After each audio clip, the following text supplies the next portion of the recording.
ಎಲ್ಲರಿಗೂ ನಮಸ್ಕಾರ. ನಾನು ಡಾಕ್ಟರ್ ನವ್ಯ, ಆಯುರ್ವೇದ ತಜ್ಞೆ. ಪ್ರತಿ ವರ್ಷ ಮೇ 17ರಂದು ವರ್ಲ್ಡ್ ಹೈಪರ್ ಟೆನ್ಷನ್ ಡೇ ಅಂತ ನಾವು ಸೆಲೆಬ್ರೇಟ್ ಮಾಡ್ತೀವಿ. ಪ್ರತಿ ವರ್ಷ ಒಂದೊಂದು ಥೀಮ್ ಇರುತ್ತೆ. ಈ ವರ್ಷದ ಥೀಮ್ ಅಂತಂದರೆ ಕಂಟ್ರೋಲಿಂಗ್ ಹೈಪರ್ ಟೆನ್ಷನ್ ಟುಗೆದರ್ ಅಂತ ಅಂದ್ಬಿಟ್ಟು ಈ ವರ್ಷದ ಥೀಮ್.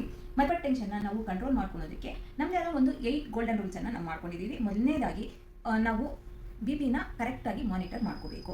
ಮತ್ತು ಎರಡನೇದಾಗಿ ಕರೆಕ್ಟ್ ಟೈಮ್ಗೆ ನಾವು ಮೆಡಿಸಿನ್ಸ್ನ ತೊಗೋಬೇಕು. ಡಾಕ್ಟರ್ ಸಲಹೆ ಇಲ್ದಿರ ನಾವು ಮೆಡಿಸಿನ್ಸ್ನ ಸ್ಟಾರ್ಟು ಮಾಡಬಾರ್ದು ಮತ್ತು ನಾವು ಸ್ಟಾಪ್ ಕೂಡ ಮಾಡಬಾರ್ದು. ಮತ್ತು ನಾವು ತಗೊಳ್ಳೋವಂಥ ಆಹಾರ ಪದ್ಧತಿ ಕರೆಕ್ಟಾಗಿರಬೇಕು. ಮತ್ತು ಉಪ್ಪಿನ ಅಂಶ ಆದಷ್ಟು ತಕ್ಕಮಟ್ಟಿಗೆ ಕಮ್ಮಿ ಮಾಡಬೇಕು.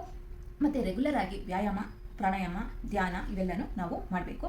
ಮತ್ತು ನಮ್ಮ ದೇಹದ ತೂಕ ಹೈಟ್ಗೆ ತಕ್ಕಂಥ ತೂಕವನ್ನು ನಾವು ಮೇಂಟೈನ್ ಮಾಡ್ಕೋಬೇಕು.